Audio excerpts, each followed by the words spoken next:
Freezing sleet violently whips across the desolate driveway. Elena's knees hit the icy asphalt with a sickening thud.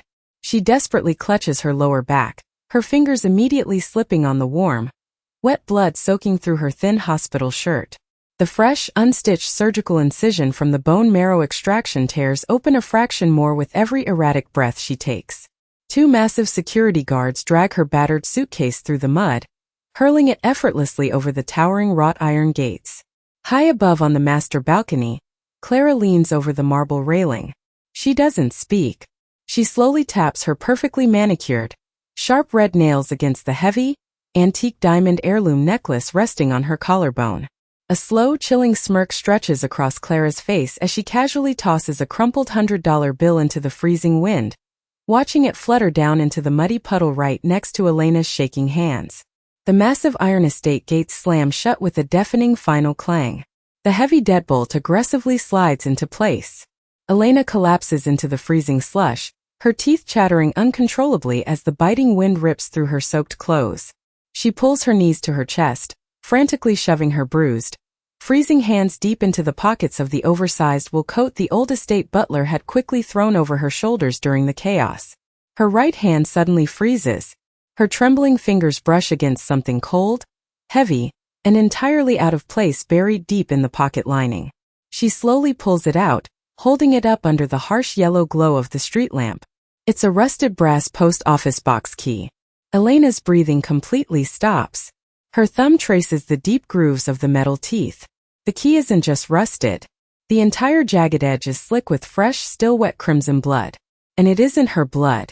The rhythmic, high-pitched hum of a flickering fluorescent bulb echoes through the desolate 24-hour post office lobby. Elena stumbles inside, her boots dragging wet slush across the dirty linoleum. She tightly clamps her left hand over her bleeding side, her teeth grinding together. As she approaches a massive wall of tarnished brass lockers, her right hand, coated in dried dark crimson, shoves the rusted key into box number 114. The lock resists. She twists violently, forcing her weight against the metal until a sharp, metallic click echoes through the empty room. She yanks the door open. Inside sits a thick, dust-covered leather journal and a faded legal document bearing an official corporate gold seal. Elena pulls the document out, her fingers trembling.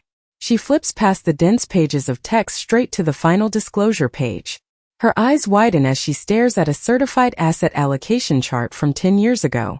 Her own name is stamped in bold black ink, as the sole 90% shareholder of the entire family estate. Directly below her name, a thick, jagged black line completely scratches her signature out, replaced by Arthur's heavy, aggressive handwriting. Suddenly, glaring high-beam headlights violently cut through the fogged glass entrance doors, washing the entire lobby in blinding white light. Tires violently screech to a halt on the wet pavement outside. Elena freezes, her back slamming against the brass lockers. Through the glass, two black corporate SUVs idle aggressively. Inside the lead vehicle, a security guard stares intensely at a tablet displaying a looping traffic camera feed, his finger pointing directly at the post office entrance. Elena frantically shoves the journal and the document deep inside her oversized wool coat. She drops to her hands and knees, ducking behind a heavy wooden sorting counter just as the front doors violently burst open. 3 armed guards storm into the lobby, their heavy tactical boots squeaking sharply against the wet floor. "Check the security feed. She's in here," a voice roars. Elena crawls millimeter by millimeter toward the rear emergency exit. Every slide of her knee sends a violent jolt of pain through her unstitched lower back, but she bites her lower lip until it bleeds to suppress a gasp. She slips through the heavy metal fire door into the freezing alleyway, just as a flashlight beam sweeps across the floor behind her. Clutching the dumpster in the dark, freezing rain, she pulls the document from her coat to protect it from the downpour. As she folds the heavy paper, a small laminated identity, a heavy, stainless steel service elevator hums quietly, ascending to the 50th floor of the corporate tower. The doors slide open. Elena steps out, gripping the handle of a high-end housekeeping cart. Her messy hair is slicked back into a tight, flawless bun, completely hidden beneath a crisp gray uniform cap. The oversized uniform loosely conceals the thick, tightly bound bandages wrapped around her bleeding waist. Her knuckles turn bone white as she pushes the cart silently across the plush, charcoal carpet toward the towering double doors of the CEO's suite. She swipes a stolen master keycard. A mechanical green light flashes. The heavy mahogany doors swing open. The office is vast, cold, and meticulously organized. Elena drops a yellow caution sign and immediately drops to her knees beside the sprawling glass desk. She pulls a micro camera from the inner lining of her uniform collar, a device no bigger than a shirt button. Her fingers violently tremble as she reaches under the heavy silver pen holder, pressing the magnetic backing into the hidden seam. Just as the tiny magnet snaps into place, the electronic lock on the office doors sharply beeps. Elena's breath completely stops. She throws herself entirely under the massive glass desk, pulling her knees tight to her chest just as the doors aggressively burst open. Heavy, polished leather shoes step onto the carpet. Julian paces rapidly across the room, violently pulling at his silk tie. He doesn't sit. He stops directly in front of the desk, his flashy, oversized gold Rolex watch catching the city lights as he slams a heavy steel briefcase onto the glass surface, mere inches above Elena's head. Elena clamps both hands tightly over her mouth. A fresh, warm drop of blood seeps through her bandages, soaking into the gray fabric of her uniform. If it drips onto the pristine carpet, it's over. Julian frantically dials his cell phone, his breathing erratic. Clara is getting dangerously paranoid. He hisses into the receiver, his voice shaking. She hired an IT tracker to dig into the offshore accounts. If she finds the shell company, she finds the missing billions. We have to take her out. Tonight. Under the desk, Elena's eyes widen. She slowly reaches into her pocket and presses the record button on her phone. But as she shifts her weight, the rubber sole of her boot lightly brushes against a metal wastebasket. Clink. Julian instantly stops talking. He slowly lowers his phone. The entire office drops into a dead, suffocating silence. The polished leather shoes slowly pivot, pointing directly toward the gap under the desk. The heavy gold Rolex lowers into view as Julian slowly begins to crouch down. The heavy gold Rolex lowers into view. Just as Julian's face clears the edge of the desk, the mahogany double doors crash open. Julian jerks upward, slamming his skull violently against the thick glass desktop. Clara storms into the office.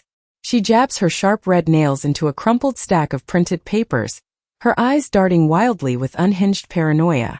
She hurls the papers, fabricated wire transfers for a multimillion-dollar private estate, directly at Julian's chest. Julian stares at the fake banking receipts fluttering to the floor, the color draining completely from his face. He grabs his oversized gold Rolex, his chest heaving in absolute panic as Clara begins screaming about a hidden mistress. While they hurl accusations and hurl crystal glasses at each other by the panoramic window, Elena silently slides backward across the plush carpet. She pulls her bleeding body through the cracked doorway, vanishing into the shadows of the corridor before the glass shatters. Rain lashes against the cracked window of a pitch-black, run-down motel room. Elena sits cross-legged on the bare floorboards, entirely ignoring the dark blood seeping through her fresh bandages. The harsh blue light of an outdated laptop illuminates her deadpan expression. On the screen, the live microcamera feed shows Clara throwing a heavy silver paperweight at Julian's head. Elena doesn't blink. She hits the enter key, routing the final batch of forged offshore debt documents directly to Clara's private inbox. The loading bar hits 99%. Suddenly the screen aggressively glitches. A glaring red terminal window overrides the entire desktop. Asterisk incoming trace. Firewall breached. Asterisk a digital map of the city materializes. A glowing crosshair rapidly zooms in, locking directly onto Elena's exact street address. Clara's private IT tracker found the IP. Elena frantically yanks the power cord from the wall, but the battery keeps the trace running. She grabs a heavy steel wrench from her bag and smashes the monitor into a shower of sparks and shattered glass. The room plunges into dead, pitch-black silence. Then the wooden floorboards in the hallway outside her room creak beneath heavy, deliberate footsteps. The shadow of a man blocks the light under the door frame, and the brass doorknob slowly, silently begins to turn. The wooden motel door splinters inward with a deafening crash. Heavy hands violently drag Elena through the rain, throwing her onto the polished marble floor of the family estate's grand library. Arthur stands perfectly still by the roaring fireplace, his weight resting heavily on his custom silver-handled eagle cane. Julian paces erratically around the mahogany table, aggressively checking his flashy gold Rolex every few seconds. Sitting in the exact center of the table is a small, glowing medical lockbox containing the specialized post-op recovery vials Elena needs to survive the severe infection spreading from her bone marrow extraction. Julian slides a thick, gold-embossed document across the polished wood, stopping it right next to the medical lockbox. Elena slowly pushes herself up onto her knees. Tears stream down her pale face, mixing with the dirt and rain on her cheeks. Her chest heaves as she stares at the vials. Defeated, her hands shake violently as she picks up a silver pen, aggressively scratching her signature onto the bottom line of the full relinquishment of estate rights. Julian immediately snatches the paper, letting out a sharp, breathless laugh of absolute victory as he flips to the last page and aggressively scribbles his own name onto the sole beneficiary and asset transfer line. Julian holds the freshly signed document up to the light of the crystal chandelier. He adjusts his heavy, gold Rolex, a triumphant, arrogant smirk stretching across his face. But as his eyes trace the bold black text directly above his own signature, the color completely drains from his skin. The words asset transfer are entirely missing. The heavy black heading glares back at him, full assumption of corporate debt and criminal liability. Elena slowly stands up. The violent trembling in her hands completely stops. She wipes the wet tears from her cheek, her expression snapping into cold, deadpan silence. She reaches into her coat pocket and drops the rusted, blood-stained post office key directly onto the mahogany table. "You didn't inherit the estate, Julian," Elena whispers, her voice completely steady and utterly devoid of emotion. "You just legally signed yourself as the sole guarantor of a $3 billion offshore shell company. And it defaulted this morning." Julian drops the paper, frantically clutching his chest as he gasps for air. Arthur's face twists in sheer horror, his grip slipping until the silver eagle cane crashes onto the marble floor with a sharp, echoing clatter. Suddenly, the library's heavy double doors magnetically seal shut with a loud click, and a harsh mechanical siren begins to blare from the estate's security system. Blinding spotlights sweep across the packed corporate gala. Julian stands behind a glowing crystal podium, desperately adjusting his heavy gold Rolex as he reaches for the ceremonial CEO ribbon-cutting scissors. Clara stands beside him, nervously tapping her sharp red nails against her antique diamond necklace. But as Julian raises the silver scissors, the sweeping orchestral music abruptly cuts to a dead, ringing silence. The massive LED screen behind them violently glitches. A harsh, panicked voice blasts through the surround sound speakers. "Clara is getting dangerously paranoid. If she finds the missing billions, we have to take her out. Tonight." Julian's own recorded voice echoes off the grand ceiling. The ballroom erupts into frantic gasps. Clara drops her champagne flute, the crystal violently shattering across the marble floor. She slowly turns, staring at Julian with wide, unhinged eyes. Julian violently jabs the podium buttons to kill the audio, his face turning an ashen, sickly gray as a flashing red notification pops up on his tablet. Asterisk corporate accounts frozen. Federal warrant issued. Asterisk the heavy double doors of the ballroom violently burst open. A dozen heavily armed FBI agents swarm the red carpet. Julian tries to sprint toward the backstage exit, but an agent tackles him instantly, violently slamming his face onto the polished floor. The heavy gold Rolex snaps off his wrist, sliding away into the dark. Two agents seize Clara's wrists. She thrashes wildly, screaming hysterically at Julian. Her sharp red nails desperately claw at the air until her antique diamond necklace catches on an agent's vest and snaps, sending priceless diamonds scattering beneath heavy tactical boots. Arthur stands completely frozen in the front row. He heavily leans on his silver eagle cane, his chest heaving as he watches his entire pristine legacy burn to the ground. Through the blinding chaos of flashing police lights and camera strobes, the crowd slowly parts. Elena steps forward. She no longer wears the blood-stained hospital gown or the oversized uniform. She stands perfectly still in a crisp, tailored black suit, her hands resting calmly by her sides. She doesn't smile. She doesn't gloat. She simply stares with cold, deadpan silence as her brother is dragged kicking and screaming out of the building. Elena slowly walks past Arthur without a single glance, stepping up to the crystal podium to take her empire.